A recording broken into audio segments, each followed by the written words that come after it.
众平安，欢迎收看 TBS 新闻大白话，我是王浅秋。首先介绍这一节加入我们讨论最新国际国内议题大白话的来宾，第一位是退役中将帅华明将军。主持人好，各位观众大家好。耶鲁政治学博士郭正亮亮哥。大家平安。国际政治专家赖岳谦老师。主持人好，观众朋友大家好。美国关税8月1号生效，也揭晓了，千呼万唤，我们终于出现在这个白宫的网页上，一栏就一个字台湾。加上了20%百分比，总统随即不管是发文、记者会，早上11点半，大家听到了什么呢？他这个话好熟悉，就是非常熟悉的语言，叫做不是成功，也不是失败。听听他怎么定义。此刻不宜贸然去定位这次的谈判是成功或失败。这个时候的谈判团队跟政府，尤其需要在野党的支持跟鼓励。这个时候，我们非常期待在野党能够多给予支持。好熟，对不对？我早上听到这一段的时候，我也是噗嗤一声笑出来。就跟大罢免之后，总统说，你也不能说这个是哪一方的成功，也不能说哪一方的失败。所以，就算关税袭来，产业都快要被产业厂商都说都要被灭顶了，喊救命了。总统说，也不能说谈判是成功还是失败。而且这时候对在野党说，你们要鼓励。要支持我们哦，怎么鼓励怎么支持呢？赖清德总统的最新民调，游盈隆台湾民意基金会董事长，过去是跟他一起并肩作战的游老师喊出来说，全国性的民意正在大转变。他过去只凭自己的民调，这次他综合了其他2份民调，他认为这是非常严重的警讯，包括了美丽岛跟正传媒，全国性的民调转变不可等闲视之。也就是说，在大罢免之后的数字，现在还没有关税这个数字哦。大家看到赖总统的支持者1个月内直接流失200万人，同时民党支持者也流失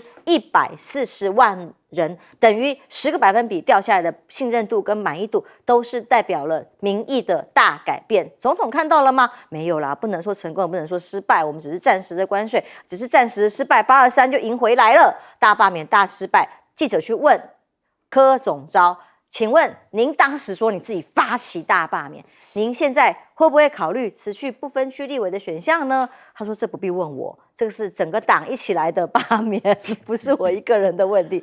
先前是说你自己最有智慧，你最厉害，所以最早发起的，还申请了专利，不是吗？那结果现在说不是，是一个党的问题，不是我一个人，所以不会辞职。罢免战的密码，联合报分析为什么顾票率高？民进党明明理论上基本盘通通出来啦，还是产输呢？简单来讲，就是输在就算倾尽全力的民进党，败战仍然是反罢大于挺罢，除了失去一个道理，再来就是中间选民不好意思还有第三势力的支持，让他败了。虽然赖总统仍然不觉得自己败，就好像当我们企业，我每个访问到的企业界的企业主都已经处于这个半崩溃状态，不知道该怎么办，甚至是不是倒闭潮。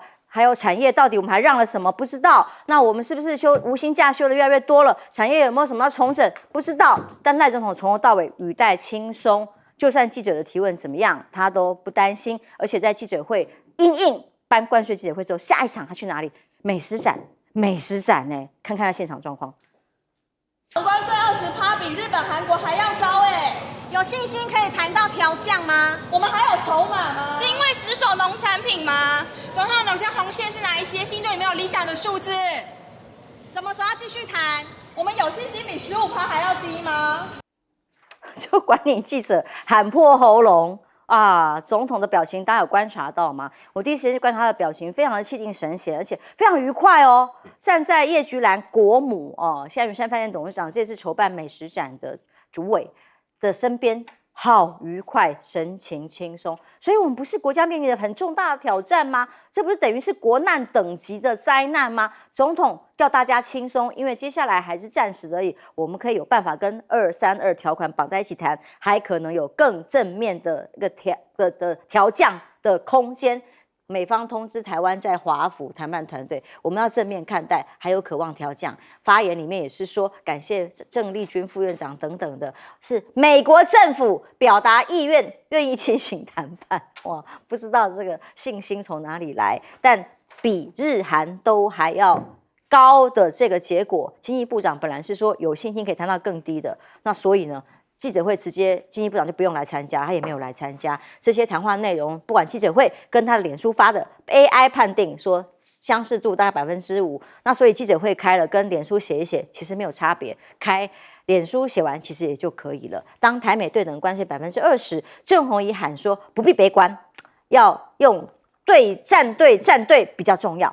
就是要抗中这个战队比较重要，但谢金河不是国师吗？当初喊出来告诉大家，台湾关税如果高于15%，就是利空，因为跟日韩之间我们是主要的竞争对手，还有比较起来日韩的条件，对美投资3000亿美元跑不掉。当然现在还有传出来4000亿的，甚至今天还有新的5500亿、6000亿的传闻出来。现在问总统的时候，总统都说这个是秘密我们有保密协定，不能告诉你们到底是多少。好，接下来台湾面对经济转折期吗？还是一个重大的挫折期呢？那么谢金河点名，干脆换院长好了，换谁？沈荣津下任阁揆的人选，重点是在于不用怎么挑战，因为卓荣泰也搞不定，干脆换院长。黄伟汉点名的这3个人选，郑丽君、潘孟安、林佳龙都自己人。目前民进党内这个派系力挺的，当然就是更换阁员。那要不要换院长，就看赖清德是要等823，还在等一等才能决定吗？赖清德很难认清现实吗？这个问题到底失败跟正常，反正道歉也只跟所谓的公民团体道歉。所以行政院提名新 NCC 委员曝光的时候，这些人提出来呢，行政院发言人特别提6月24同意撤回原名单，拖，5月研拟名单，拖到大罢免之后开始要上任，立法院要审议，甚至在开票的过程当中，很多讨论在网络上说3立有台的数字才刚开始开票10分钟就已经上千了，甚至很多冲过头新竹市的票，还有做一些盘整整合当然也有 NCC 打电话给电视台在问说数字怎么会冲过头呢？媒体就回答他说，其实这是你网页的中选会的资讯亮哥，所以这次关税的挑战，赖清德很轻松，也叫民众不用担心，这只是暂时的而已没有啦，当领导人当然能够一定是故作轻松状这基本能力啦。不然你根本没有资格爬到那个位置啦。那个赖清德的时间也不多了，因为美国8月7号就要启动了，所以他只有6天。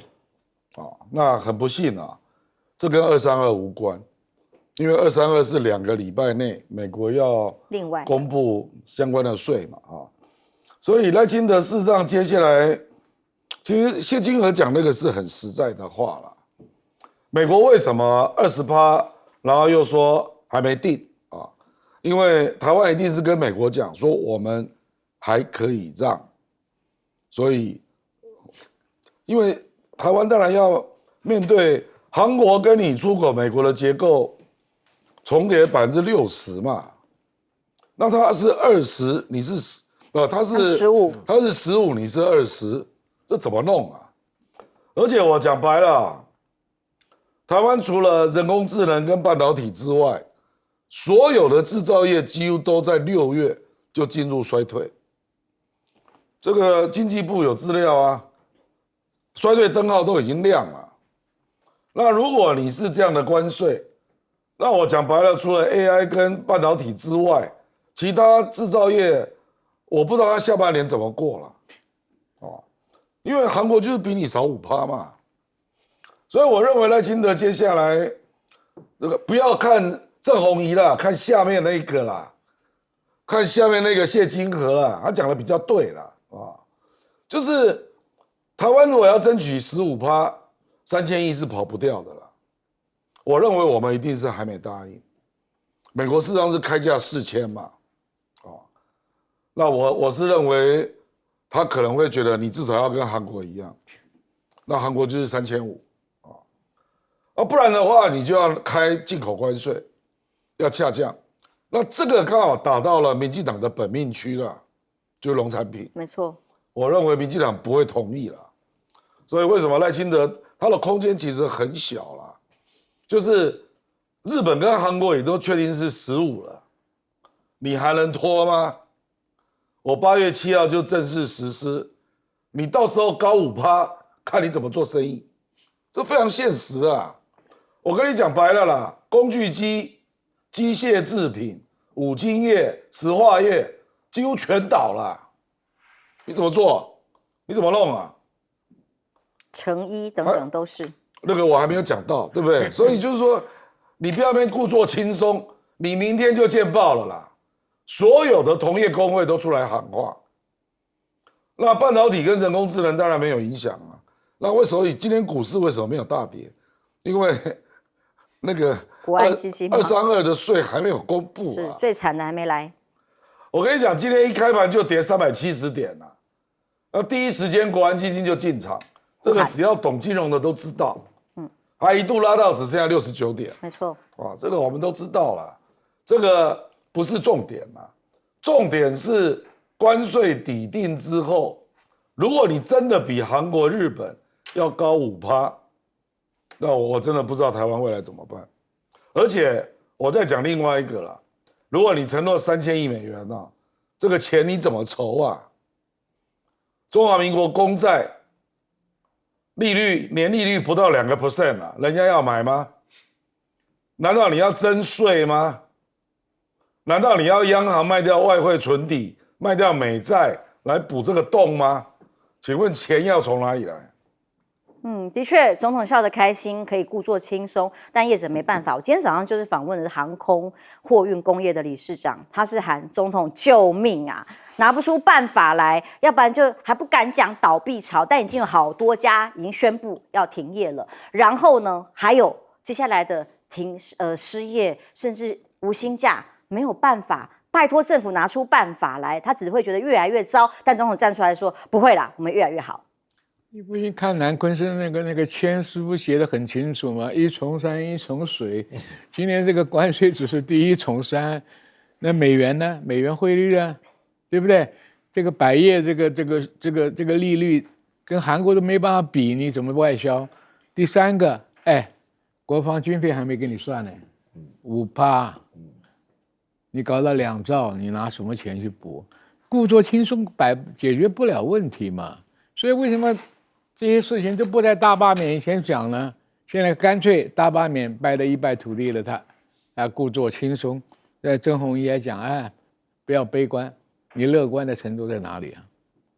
所以问题就是说，台湾是一个出口国家，你碰了这个台币美元升值贬值的问题，已经损失一大堆了。然后你这个关税搞到你所有行业要倒闭，真是前途不看好所以这些东西啊，川普那一招大家都很清楚嘛，先给你磕一个50%、32%，然后给你20%，你好像很满意啊，20也活不下去啊。我跟你讲，后面还等着了，国防预算怎么办？还要加，现在3%都做不到，要做5%，对不对？所以这个问题啊，一从山一从水，有的你去闯了，还在搞罢免，还要贯彻823的那个罢免，你还好意思叫人家团结？我不要讲什么投票不投票，你怎么面对这些百工百业？他们将下一步怎么办呢？活不下去啊！所以这东西啊，当然可恶的是美国了，土匪强盗一样的，向全世界勒索。但是你要有点硬硬的嘛。我们最不顺眼的就是说，日本这个抗一抗，韩国去抗一抗，还能够争取到15%，我们就跟绵羊一样，什么都不吭气，对不对？大礼先送上了，等人家收了一点都不领情。你不要以为郑亮兄讲的那个半导体不加税，人家加起来你怎么办？还没宣布你免税啊！所以这个问题我真不知道台湾的下一步是怎么下去弄。还有企业界在前方吃紧，你还到美食界去紧吃，这是什么？跟抗战的那个形象，真的是让人家看了难过啊！我们所有的企业现在面临生死关头了，你去参加美食节去干嘛？那有什么意义啊？所以这个问题啊，治国主要是有本事。我们看的例子很明显嘛，巴西敢抗，它的税率又降了；中国敢抗，到现在又延长90天了，对不对？今天还在迷信美国保护，美国跟台湾没有协防条约，战略模糊，连个出兵都不敢讲，我们去交那么多保护费干嘛？对不对？我们对美国一直不停的让，一句重话也不敢说。但赖老师今天的结果，其实企业界我问下来最不能接受都是黑箱，就是他们没有办法因应，要不要备料，接下来产业的策略。但现在总统就算记者会出来了，仍然是说保密协定不能告诉企业。从4月2号，川普开始宣布所谓的解放日对等关税开始，一直到现在，你看3个多月过去了，100天。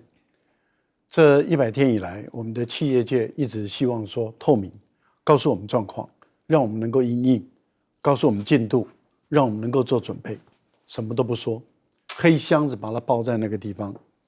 然后现在结果出来了，出来一半，因为川普只告诉你数字20%的关税，台湾还要付出多少代价不说，到今天为止都还不说。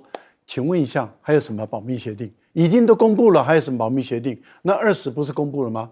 都公布了还保密协定？农产品要不要进口？是不是要全面进口？汽车关税跟货物税是不是要拿掉？半导体台积电是不是要把它的核心技术转给英特尔？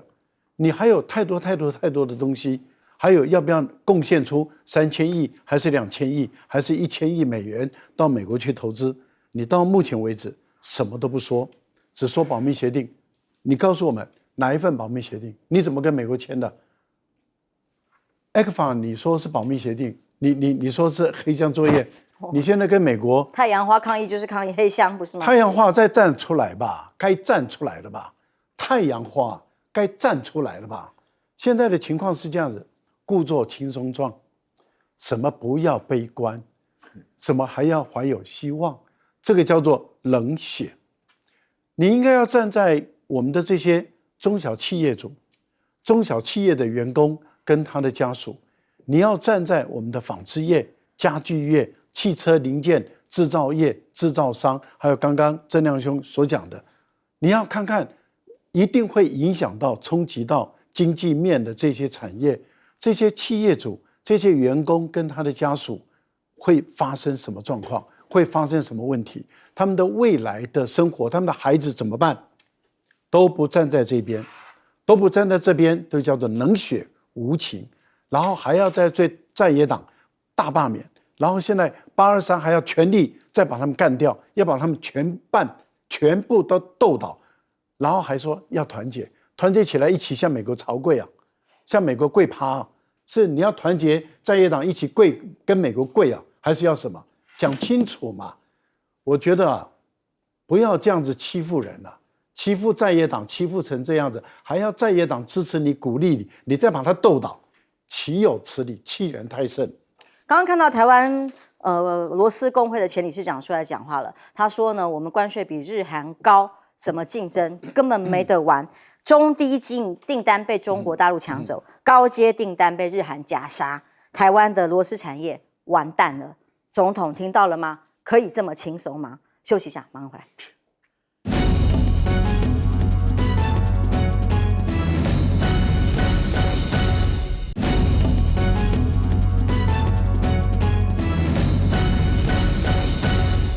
川普的关税大战是全球开战的，但是大家的情节程度不同。例如加拿大看起来好像是最严重，过去为了美国出钱出力甚至出命帮他打仗的加拿大，孟晚舟案如何的配合美国，大家历历在目。但现在川普把它当为投号目标，加拿大跟进英法说可能会承认巴勒斯坦，川普不开心哦，还特别发了一个文说：哇哦，加拿大宣布要承认巴勒斯坦啊，那会使我们跟他们达成贸易协议变得很困难，所以宣布加拿大可重税35%，明天起唯一一个，所以就明天要生效。但其实这个重税35%呢，它还加上一些谴责，认为它当中的不配合跟这些措施是没有办法跟美国再继续沟通下去，所以惩罚它了。另外一个模式，像印度模式25%的关税，其实假设台湾是像这样的模式，然后它就是25%关税。告诉大家说，印度不配合市场的开放，包括了稻米啊、农产品等等的，所以呢，就是用25关税来比。那印度的工商农业部部长是说，印度的政府非常重视保护、促进农民、工人、企业家、出口商、微型企业的各种福祉，所以保护的措施是用尽一切的措施，以国家利益为主。所以关税虽然高一点，但是看起来不开放市场。如果台湾的关税是比日韩高，但是保护了国内市场，代表你有选择性的牺牲，或者是要主要保护谁？但台湾现在就是不清楚到底会不会全部都让了，结论是什么？那么关税大限在8月1号最后一天之前呢，川普还发文去轰印度啊，去跟俄罗斯往来啊，还呛人家的俄罗斯的前总统，叫他好好讲话哈，注意措辞啊。他说不在乎印度跟俄国做什么，大家可以带着自己的死经济，因为他说印度跟美国也没做什么生意嘛，也没有什么往来嘛，没有什么消费吧，那我们就这样维持原状吧。那是个所谓的死经济，干脆你们一起完蛋好了。我们跟印度的生意没有往来啦，让情况维持下去吧。贝森特财政部长甚至继续讲，印度虽然很早就来谈，但拖拖拉拉，对于整个贸易团队感觉不关心。说真的，他们在国际上表现得不太好。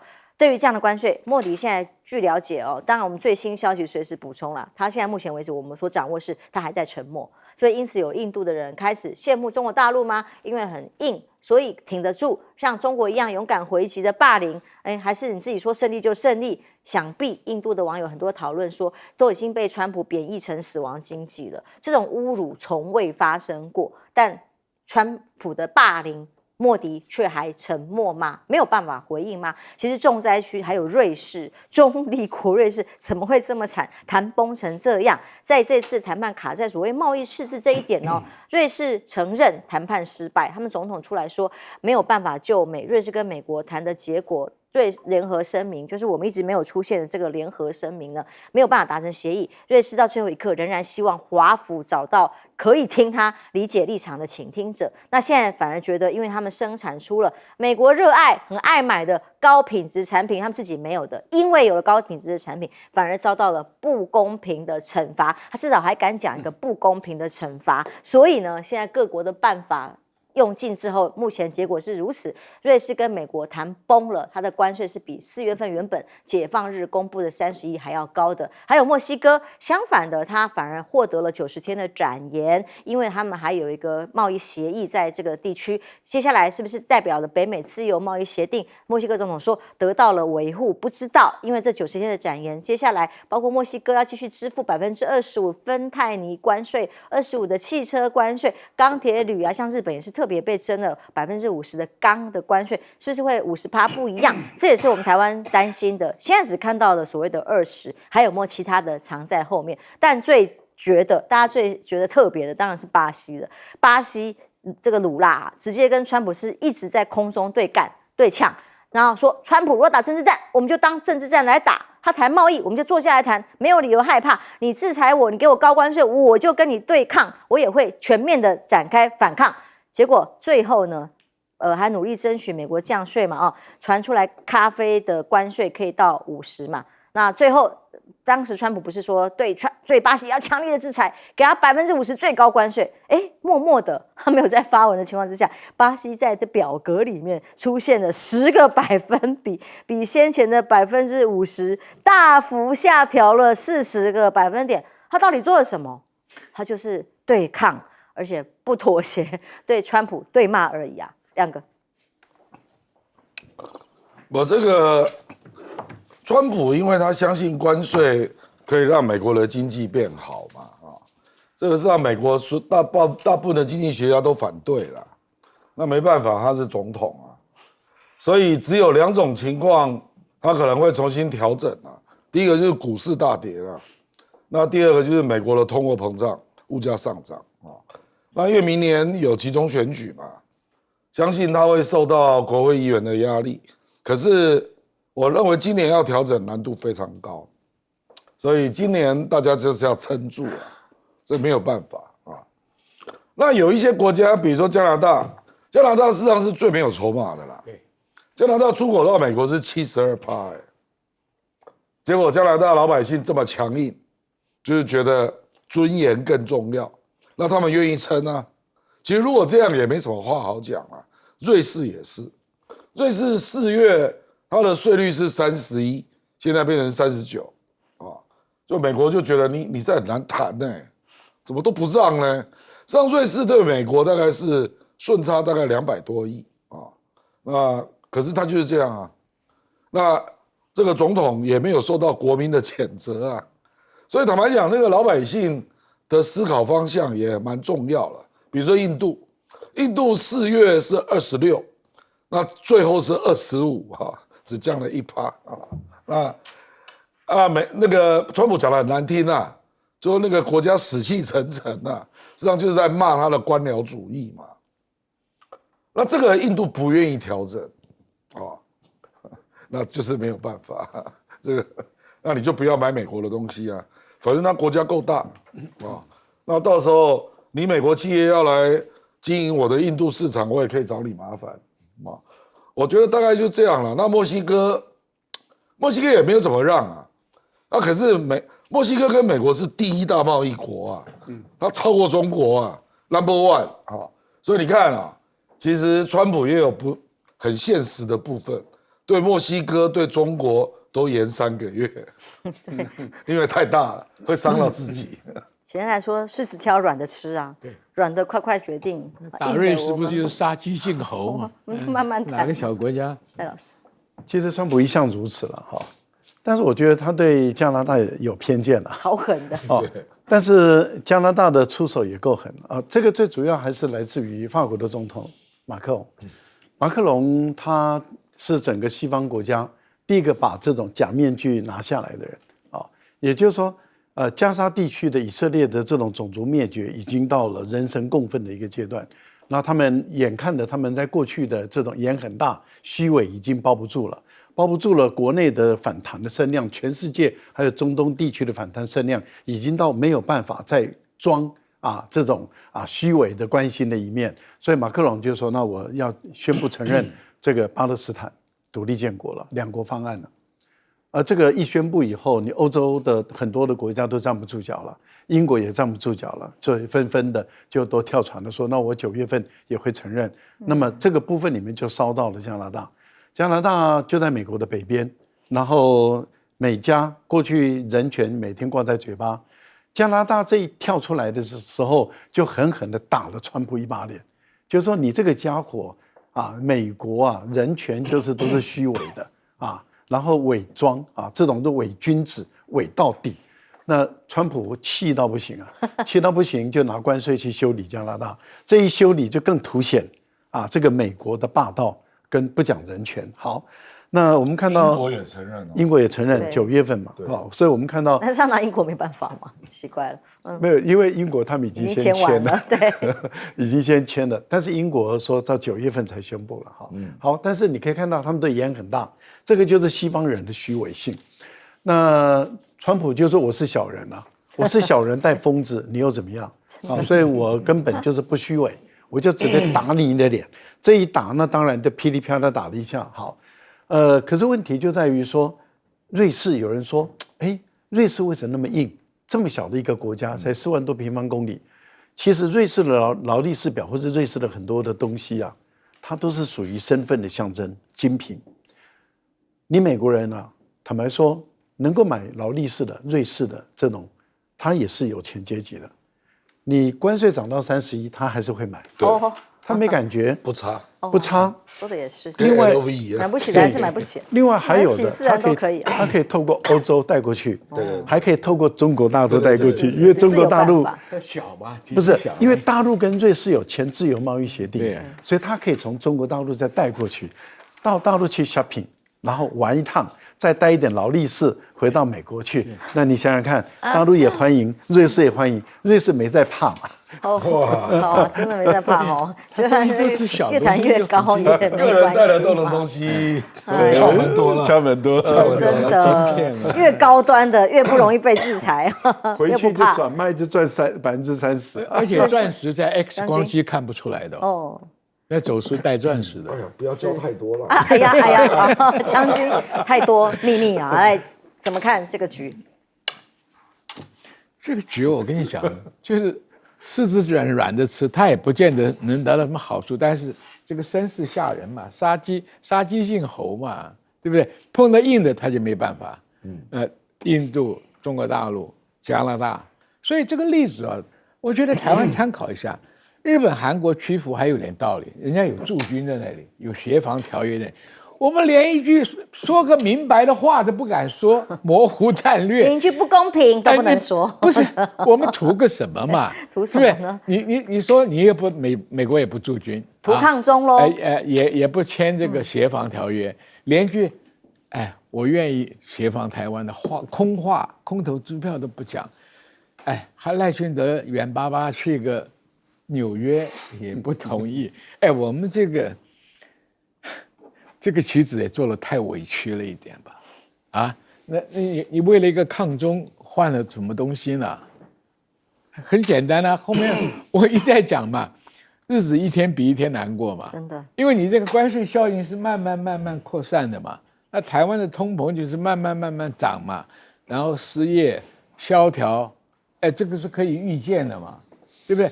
连我这个搞国防都想，还要5%的国防预算，问题是钱拿出来了，能买到什么东西啊，大哥啊？M41A1的战车啊，在俄乌战场41辆，被干掉17辆，被俘虏4辆，这不是我们的所谓尖端武器嘛？还要吹成地表上最强的战车，你知道吗？俄罗斯的战车战场打掉1万多辆，乌克兰的也差不多8000多辆，战车已经不是我们现在可以拿来保家卫国的东西了嘛。所以我在想，我们还有什么东西可买？钱就是这样子过去了嘛，就跟我们当初台积电这样送出去换到什么？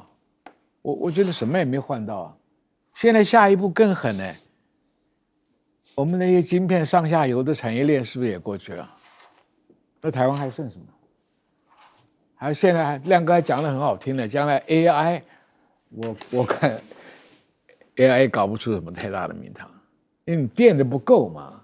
你有电，你吹牛我还听啊，对吧？人才资金都在那里啊，都被AI 是帮美国做零组件，帮美国做的，美国讲的利益要拿90%啊，那你还赚什么？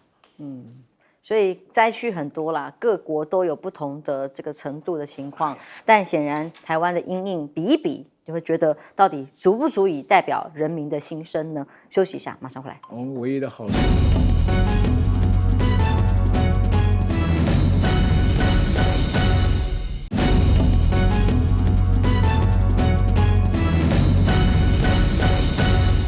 在美国的关税大战里头，美中的关系是最扑朔迷离的。那么接下来美中还有地缘政治的冲突，又要抗中，一方面又想要仿中，接下来会怎么发展？但我们先看到的军事上面的几个消息，美军 F-35的战机突然坠毁在加州，造成了巨大的黑烟狂冒，还好飞行员成功逃生。但这个消息呢，是发生在当地7月31号的6点30分左右。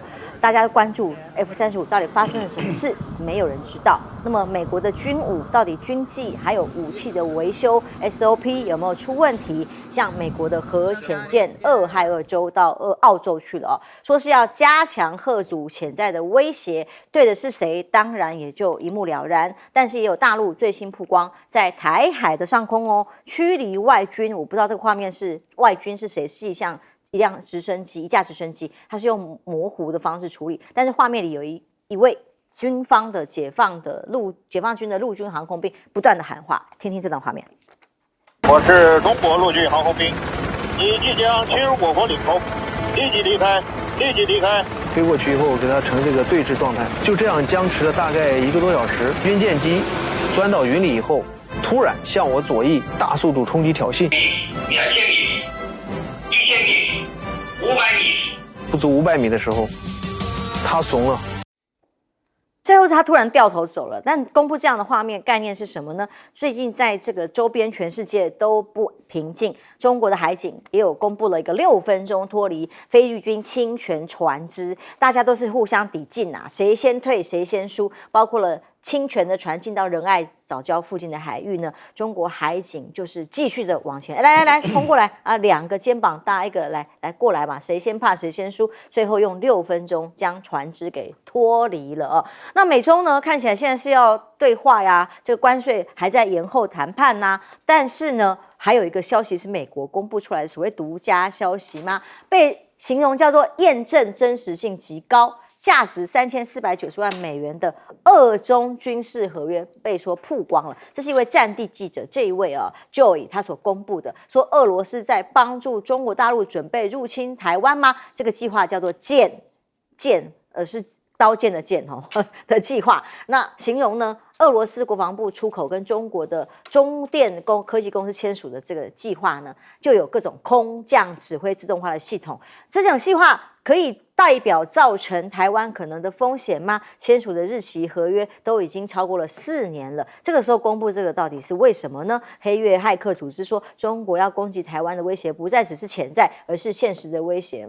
这个怎么我们的当然相关的单位要拿来大为宣传才对啊。那这个文件签署到底有没有实际是俄国履行合约才去打乌克兰等等，有各种的揣测，但台湾的安全到底有没有保障，这个是大家台湾人才真正关心的议题。中俄还有8月的联合军演，外媒分析中国大陆是想要取代美国在亚太地区的军事称王啊。那当然美国放这些消息都要告诉大家俄中走的有多近有多危险嘛，所以很多的措施在对抗里还讲说，如果跟俄罗斯有任何的购买这个能源都要加以谴责啊。中国国防部也宣布接下来8月会跟俄罗斯的这个演习呢，代表密切的互动。美联社报道，中国的大规模军事升级是想要取代美国，成为亚太地区的主要军事强国，继续把对方打成一个恐怖的对手。中俄海上的联演呢，中方的舰艇到了俄罗斯，大陆的北斗被说朋友圈扩大吗？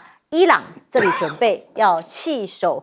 把这个 GPS 改用北斗系统咯。伊朗通信的信息部副部长公开表示现在伊朗从美国的 GPS 要移转到北斗，北斗系统不但可以架构更先进，定位更精准，在亚洲具备足够的覆盖优势，而且是由中国大陆掌握，而不再是美国，他们觉得比较安心。而这个伊朗的决定呢，告诉大家说，连伊朗美国控制的太空这种控制各全球的这个概念呢，也时代正在终结了。包括奈及利亚啦、突尼西亚很多国家可能都准备要做这种跳船的行动吗？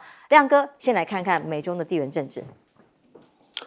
我觉得中国大陆大概就是逐渐的要建立它政治上的势力范围啦，就是有哪些地方我不让你进来，这个就跟美国、俄罗斯，其实大国都会有它的军事的势力范围啦，比如说上次中俄联合舰队靠近阿拉斯加，美国在那个24海里之外好远，就派了6艘军舰来说你不能再进来了。事实上人家也没有违反国际法啊。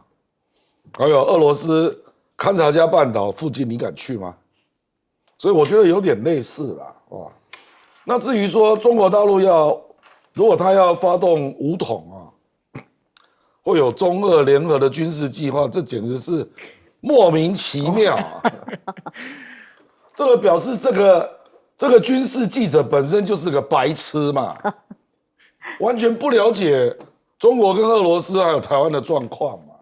这个连评论都不用评论这个叫做神经病计划。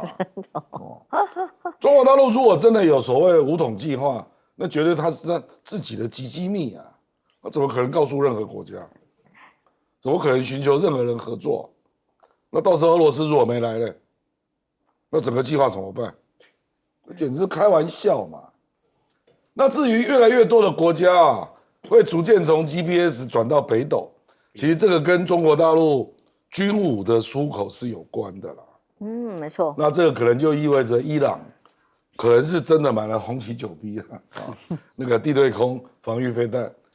那进一步搞不好还会买它的其他东西，才能配合运作。它这个一定要北斗卫星是，而且不能让美国查到啊，所以它会有各种考虑啦。那其实目前我们还不能证实的是伊朗，可是有很多国家都证实了这个埃及啦、塞尔维亚啦，甚至委内瑞拉很多地方都证实了就是他要买中国的武器，而且都涉及定位导航的部分。那如果这样，当然他一定就会开始结合北斗嘛，这是必然的啦啊！而且北斗卫星至少在整个东南亚跟东亚还有南亚地区啊，它的精准度是超过 GPS， 因为它射的卫星比较多，所以会看得更准啊。所以我觉得，如果你买了中国大陆的武器，你当然一定会换着用啊，这是必然的。因为上次印度战争就可以看出来，这个跟卫星一起合作的必要性是如何。将军怎么看呢？这个第一个北斗精度高而且便宜啊，所以北斗卫星中国就可以赚一大笔钱了，因为使用的越来越多嘛。这个而且 GPS 还有一个不良的记录，它美国对你不爽的时候可以锁起来，它可以不是让你模糊化，甚至于误导。所以这个东西，你卖一个商品，你应该有个 guarantee， 说你就是这样用啊。中国大陆至少没这个记录了哈。第二个，前面那个 F-35B 啊坠毁，那是代表什么？35B 它的维修费很高，为什么维修费高呢？它又要搞垂直起降，这个飞机里面的机件啊运作的协调啊就很容易出问题。它坠毁出事，我觉得不意外。因为它的妥善率已经降到50%以下，妥善率降到50%以下，飞机怎么会非常容易失事嘛？最近还有一个消息，一个歼20啊，飞到这个韩国还是日本上空回来没被察觉啊？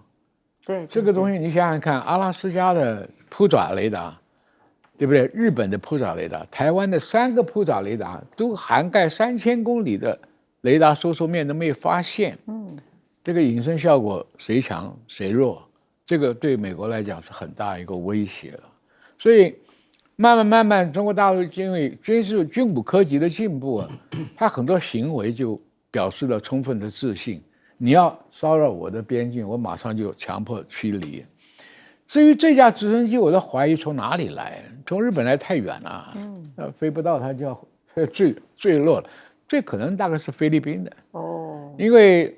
还有一个可能就是陆战队改为滨海战斗团的时候，它很多小离岛里面，它一定要用直升机去补给啦，或者干什么。